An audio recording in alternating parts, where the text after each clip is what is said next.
Hi all. So by now, I think you should have seen the previous videos of where we have deployed the EKS Anywhere on bare metal with Ubuntu and also with Red Hat 9.x. So hopefully, to this point, you got a comprehensive view of what does it take to, create these bare metal clusters, what are the nuances involved and things like that, right? Again, I'm joined by my colleague Raj in this follow-on video. Hi, Raj. Hello, everyone. Hi.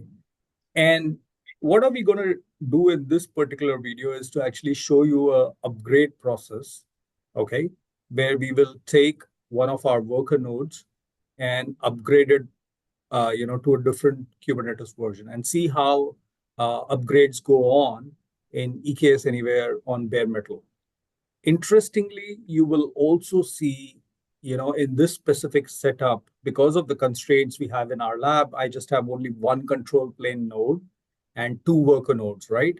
So obviously we can't upgrade the control plane node because it's a singular node and then everything will collapse. So we're just going to upgrade. We've already upgraded or actually bumped up the version of the control plane node to 1.29.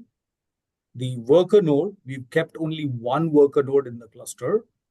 So we have only two active nodes right now, one control plane node, one worker node, and one node to spare. Now, in EKS Anywhere bare metal concept, you always need one extra node for a rolling upgrade to happen. Now, there are workarounds in terms of doing in-place upgrades only for the worker nodes as such, but those are disruptive upgrades. Okay, so I could have made both the nodes active. I mean, a 3-node cluster with one control plane and two worker nodes. But then I will have to actually implement an in-place upgrade and not a rolling upgrade where I have an extra node to spare. And those upgrades would be disruptive in the sense that, sometimes the Tinkerbell pods, which are actually resident on the worker nodes, they may crash and things like that. So it could kind of go a little awry. So what we've done is we have a 2-node cluster, one control plane, one worker node. Control plane is running 1.29. Worker node is running 1.28. And we have one node to spare. So when we do the upgrade, the third node will be activated, the pods will move out, and then this node will be removed from the cluster, right? So let's see what happens during the upgrade process. Raj, if you could help share your screen.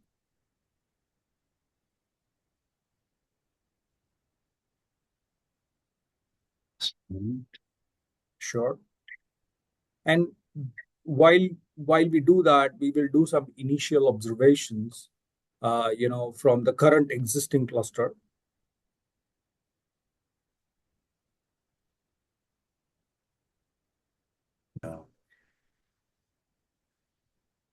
So this is our EKS Anywhere. And let's start observing the cluster, Raj. We can start depicting or observing the node information that is there. So we could start with the kubectl get nodes and see how many nodes exist in this cluster.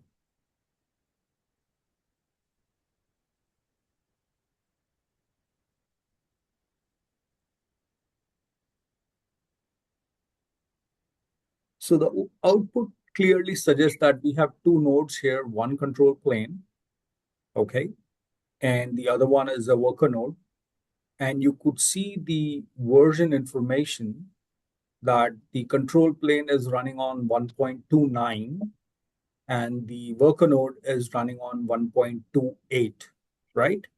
Both are running Ubuntu OS. Now, this is an important part where you will need to understand that you cannot have a divisive strategy in saying, your cluster is running different OS distributions in a different pair of nodes. So you may think of evangelizing a situation where, your some worker nodes as a node group they run OS, which is Ubuntu, and the other runs Red Hat. No, that's not possible. So any EKS Anywhere cluster, when you build, all your nodes, they need to run the same OS distribution. That's paramount. Okay. So here we have it, a Ubuntu based cluster. What you can do definitely is run different versions on control plane and different versions on your worker nodes. And if you have node groups, actually, which means worker node group one, worker node group two, which is a pair of nodes in a cluster and all that, you can run different versions on these node groups on the workers. Okay, so that's quite possible, and that means in a cluster you can have variations of Kubernetes versions, but not of OS distributions as such. Okay, so now also let's look at the hardware information associated. So we can see that our hardware.csv, this is important. Our hardware.csv, when we supply it to create the cluster itself, we actually, ensure that the hardware definitions are created for the third node also, regardless of whether it is a part of the node, the cluster or not. Okay. Our cluster config, our worker node count is kept as one, but in the hardware.csv, if we can Raj, cat that particular file.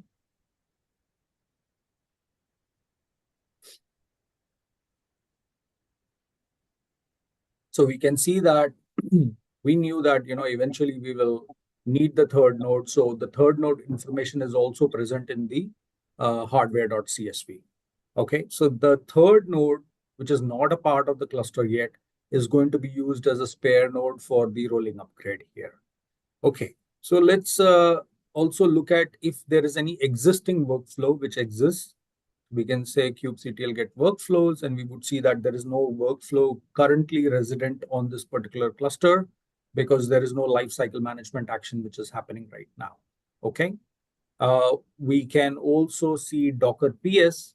We are on the admin server, so there is no initial bootstrap cluster or whatsoever running here.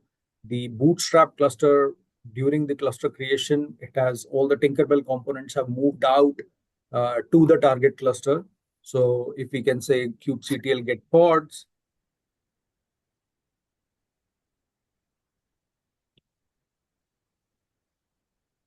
and we can see that on the target cluster, we have the Tink stack and the Tinkerbell components running here, which we very nicely explained in the previous video. What happens when the cluster gets created, the bootstrap components actually move out from the bootstrap cluster to the target cluster, and the bootstrap cluster is destroyed.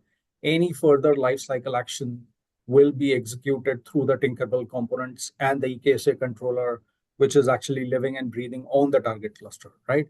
We can also say kubectl get services minus A, and we can see that the Tinkerbell is exposed through a load balancer type service with the intended IP being 172, or yeah, .71. That's the one, right? And this is the IP that we've supplied in our cluster configuration file for the Tinkerbell IP.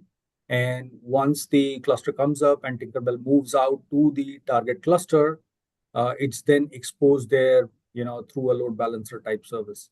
Now, anytime that we invoke a lifecycle action like the one that we will now do and upgrade, your admin machine actually talks to Tinkerbell, through this particular IP actually. Okay, and the actions are actually going to be performed thereafter.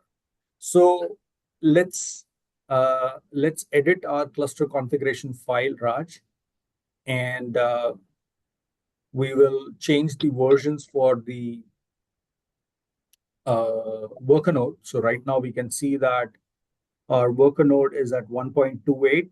So we are going to do the edit and make it 1.29. Also, now in this configuration, you will see something different, which is in the Tinkerbell data center config. If you could just highlight that line, Raj. Our OS image URL is blank. The value is blank. So we have placed that particular OS image URL individually as an entry against the machine configuration for cluster plane, control plane, and individually for the worker node actually, right? So we are not defining the OS image URL at the data center level, but actually doing it individually for control plane and worker nodes because we were running different versions of Kubernetes in these two set of nodes actually, right? And we've just done the change as to 1.29 for the worker node, and we will also change the OS version we've also changed the OS version of the image, against the Tinkerbell machine config for the worker node. Well, pretty much that's about it from a change perspective. We can save this and run our upgrade.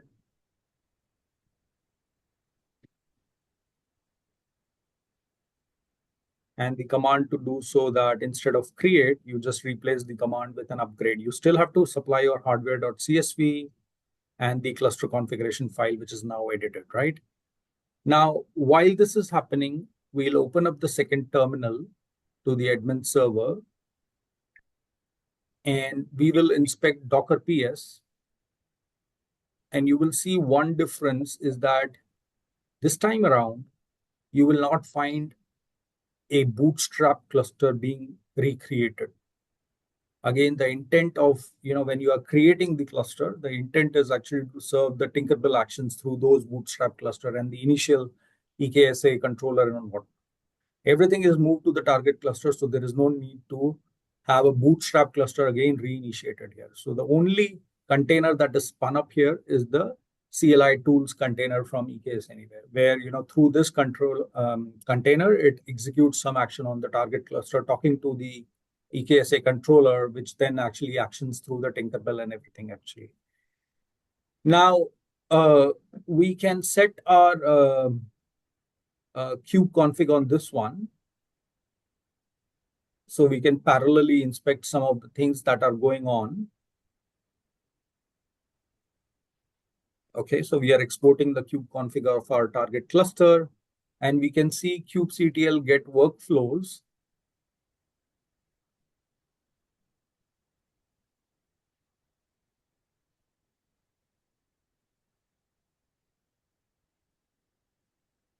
And you can see that a new workflow has been created.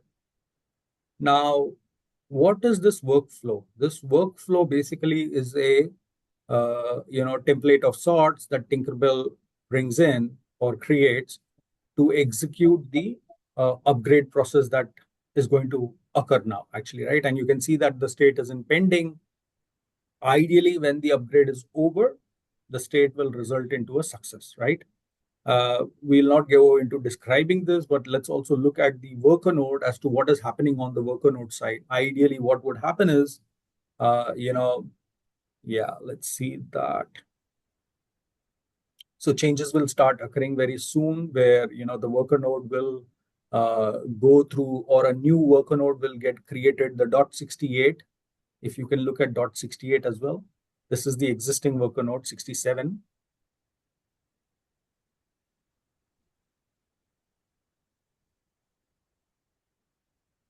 So nothing will happen to 67 as such till the point 68 is ready.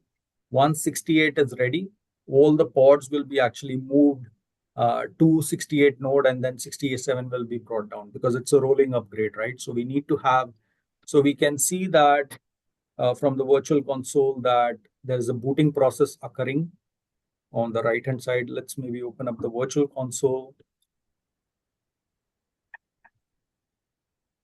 So you can see that the initial, like how we saw it in the cluster creation as well, the initial setup for 68, which is the second worker node, the second node, not a worker node yet, the second node, which is a spare node, has those initial actions have started where, you go through a set of, Pixie boot and then hook OS and then those typical things, right? Till the worker node is ready actually, right?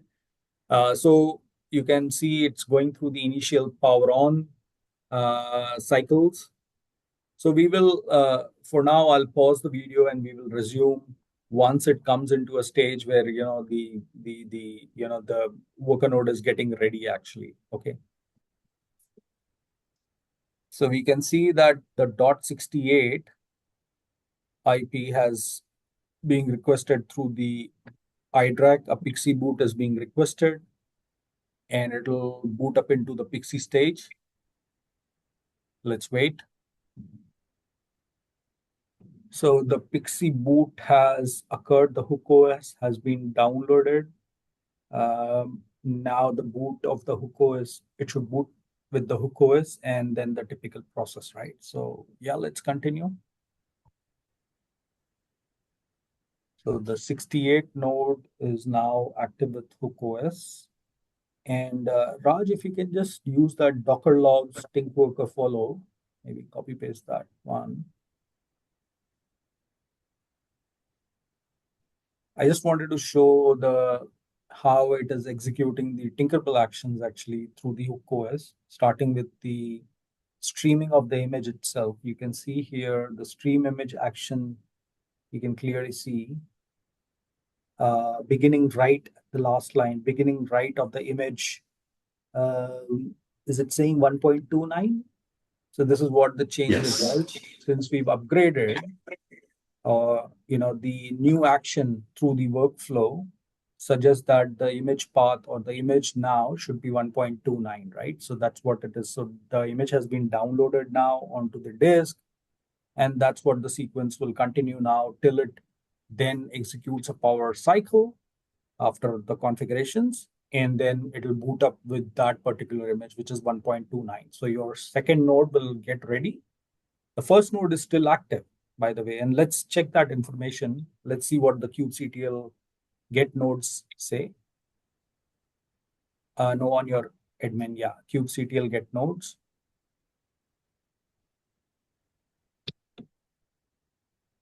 So you can see that the first node, which is .67, is still, maybe you can say just O minus O wide.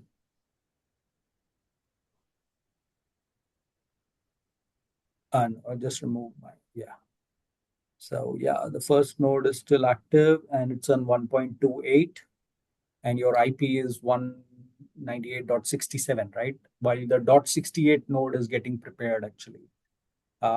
Let's look at kubectl get pods minus A, and we can see the pods are still up and running, so no problems there. The pods haven't, there's basically status quo as of now, right? While the node is getting prepared. So we'll just wait. And now the final step, or the not the final, the towards the end of the upgrade process. Now the node is 68 is booting from the Ubuntu, which is the 1.29 version of Kubernetes. Let's wait for the booting to occur and the node to come into play till it is fully ready. So now the 68 node is booting in with the new image. We'll wait for it to get ready. So now this node is ready. And if you look at the terminal, the output uh, from your second terminal, if we say kubectl get nodes, maybe just clear that command and rerun that command, Raj. It'll help us. So now we can see that, the original worker node is now, kind of the scheduling is disabled there. The other node has popped in, which is .68. So 67, the scheduling has been disabled. So at this point of time, the pods will actually undergo a transition from this node to that node till the whole thing, the whole setup is completed actually. Okay. So let's wait for that to happen. While that happens, if you can just execute kubectl get workflows minus A.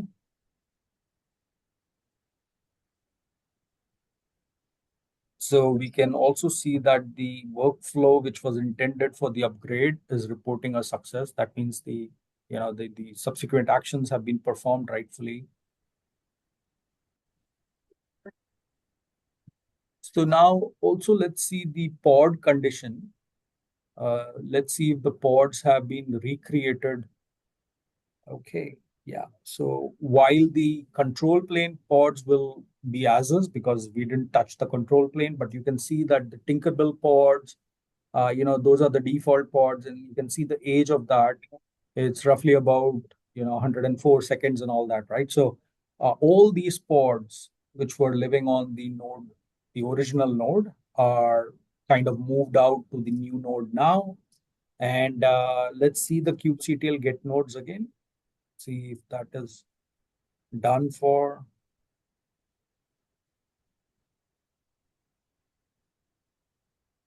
Okay, there we have it. So minus O wide should tell us the entire story.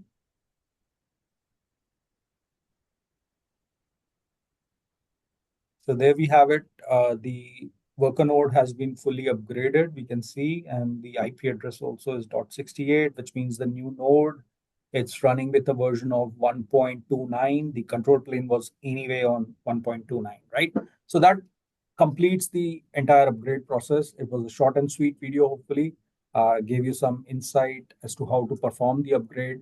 Some quick, important, summarized points will be you can run, different node groups or nodes. Control plane can be on a different Kubernetes version. Worker nodes or even node groups can be on different Kubernetes versions. There is a range, I think, of about 3 minor versions that can be tolerated between control plane and, the worker nodes. I guess so. Yeah. And what else? Yeah, so you can't have a mix and match of OS distributions as such. Like you can't be having a cluster with Red Hat and Ubuntu, but you can have definitely, you can toy around with different Kubernetes versions, right? So that brings us to the close of the video. Thanks a lot. Thank you, Raj. Cheers. Thank you, everyone. Bye-bye.